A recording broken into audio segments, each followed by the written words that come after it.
देवालय साकार जाहले, तत्व ईश्वरी तेथ वसे.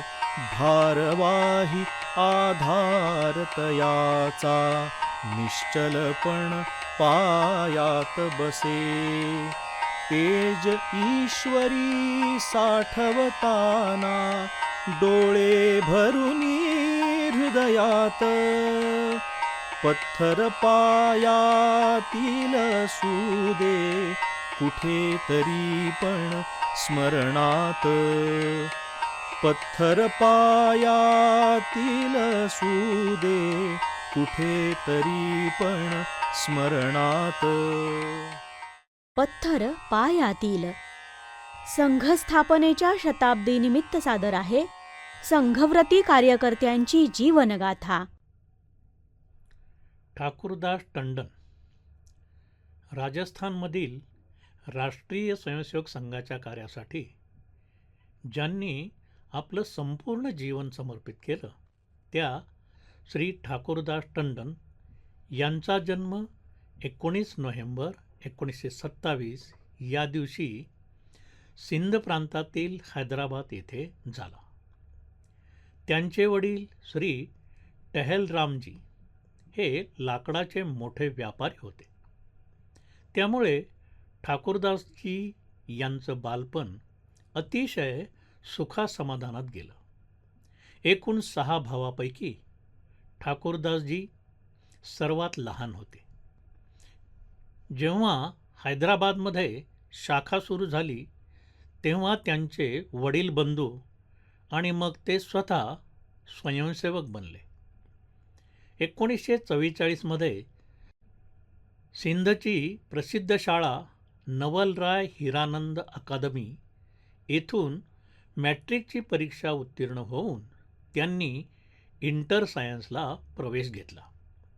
संस्कृतची विशेष आवड असल्यामुळे त्यांनी संस्कृतचंही शिक्षण घेतलं. देशात सर्वत्र फाळणीची चर्चा चालू होती. मुस्लिम गुंड खुलेआम हिंदूंची हत्या करत होते. केवळ संघ स्वयंसेवक हेच समाजाचं एकमेव आशास्थान होते. 1945 हैदराबादच्या किल्ल्यामध्ये लागणाऱ्या बालशाखेवर मुसलमानांनी हल्ला केला. त्यामध्ये नेनोराम शर्मा नावाचा स्वयंसेवक मृत्युमुखी पडला. या हल्ल्याचा प्रतिकार करताना ठाकूरदासजी यांना पण गंभीर जखमा झाल्या, परंतु त्यामुळे भयभीत न होता उलट त्यांच्या मनातील संघकार्य अधिक जोमाने करण्याची ज्वाला अधिकच प्रखर झाली. 1946 त्यांनी मेरठ येथे प्रथम वर्ष केलं. वर्ग चालू असताना त्यांच्या मातोश्रीचं निधन झाल्याची बातमी आली, परंतु प्रशिक्षण सोडून जाणं ठीक होणार नाही असा विचार करून ते वर्गातच राहिले. त्यानंतर 1947 आणि 53 त्यांनी द्वितीय आणि तृतीय वर्षाचं प्रशिक्षण पूर्ण केलं. प्रथम वर्षाचं प्रशिक्षण पूर्ण झाल्यानंतर 1946 ते प्रचारक बनले. देशाच्या विभाजनानंतर ते अजमेर येथे प्रचारक म्हणून काम करू लागले. त्यानंतर दीर्घकाळ त्यांचं कार्यक्षेत्र राजस्थान हेच राहिलं. 49 ते 83 क्रमशः उदयपूर, बिकानेर, कोटा, जोधपूर आणि अजमेर येथे विभाग प्रचारक म्हणून ते कार्यरत राहिले. 1 वर्ष उदयपूर संभागाचे प्रचारक म्हणून त्यांनी काम पाहिलं. 1984 सेवा भारतीच्या कामासाठी त्यांची योजना करण्यात आली. आणीबाणीचा काळ संपल्यानंतर संघाने सेवा क्षेत्रामध्ये पाऊल टाकलं होतं. हे काम नवीन होतं, त्यामुळे ते समर्थपणे उभं करण्यासाठी अनुभवी आणि धैर्यवान कार्यकर्त्यांची आवश्यकता होती. ठाकूरदासजी यांच्याकडे ही गुणवत्ता मोठ्या प्रमाणात होती.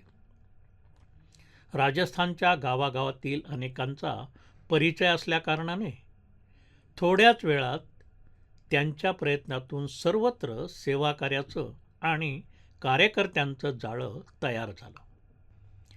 देशाच्या विभाजनाच्या वेळी काँग्रेस नेत्यांच्या अदूरदर्शीपणामुळे संपूर्ण सिंध प्रांत पाकिस्तानात गेला. तिथून आलेले लाखो लोक भारतात निरनिराळ्या भागांमध्ये वस्ती करून राहू लागले. परंतु स्वभावताच साहसी आणि परिश्रमी असलेल्या सिंधुपुत्रांनी अल्पावधीतच आपापल्या ठिकाणी लहान मोठ्या उद्योगामध्ये जम बसवत समाजात स्वतःची चांगली आर्थिक घडी निर्माण केली. त्या सर्वांची संघटना बांधून त्यांची भाषा, संस्कार आणि परंपरा पुढे चालू ठेवण्यासाठी स्वयंसेवकांनी भारती सिंधू सभा या संस्थेची स्थापना केली. ठाकूरदासजी यांनी या संस्थेचं राजस्थानमधील काम 10 वर्षे सांभाळलं. या त्यांच्या योगदानाबद्दल राजस्थान सिंधी अकॅडमीने 1995 मध्ये त्यांना सिंधू रत्न पुरस्काराने सन्मानित केलं. त्यांना सर्व लोक भाऊजी म्हणत असत. ते होमिओपॅथीचे सुद्धा जाणकार होते, परंतु याचा उपयोग त्यांनी केवळ संपर्क वाढविण्यासाठी केला. साध्या सरळ संवाद शैलीमध्ये होणाऱ्या त्यांच्या बौद्धिक वर्गामुळे संघाचा विचार सर्वांच्या मनात सहजपणे उतरत असे. त्यांचा पत्रव्यवहारसुद्धा खूप मोठा होता आणि अक्षर म्हणजे तर मोत्यांचे दाणेच होते. ठाकूरदासजी यांना खाण्यापिण्याची विशेष आवड होती, परंतु सर्वांना बरोबर घेऊन, सर्वांना वाटत आणि सर्वांबरोबर आस्वाद घेत ते याचा आनंद लुटत असत. वृद्धावस्थेमुळे 1984 नंतर ते दायित्वमुक्त झाले. 10 मे 1996 या दिवशी या तपस्वी प्रचारकाचं निधन झालं. थरपायातील सुदे कुठे तरी पण स्मरणात.